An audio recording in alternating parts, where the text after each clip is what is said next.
আমি আসলে মনে করি না যে সুদের হার কি হবে এটা বাংলাদেশ ব্যাংকের কখনো আসলে বেঁধে দেওয়া উচিত, সেটা ডিপোজিটেরই হোক কিংবা লোনেরই হোক। এই মেকানিজমটা বাজারের উপরে ছেড়ে দিতেই হবে।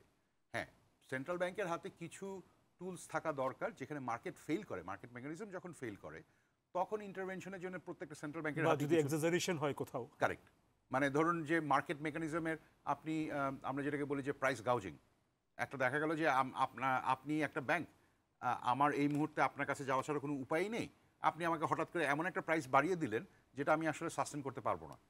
তখন আমি আসলে যেহেতু কিছু করতেও পারছি না, আমি আপনার লোনটা ফেরত দিয়ে যে আরেকটা ব্যাংকের কাছে যাব সেটাও যখন সম্ভব হচ্ছে না, তখন এই ধরনের প্রাইসিং সম্ভব। এটার জন্য রেগুলেশন করা দরকার। ইনফ্যাক্ট আমি মনে করি যে এই পার্টিকুলার এই যে ইউজারি প্রাইসিং কিংবা প্রেডেটরি প্রাইসিং, এইটার রেগুলেশন কিন্তু আমাদের তৈরি হয়নি, দরকার পড়েনি কখনো।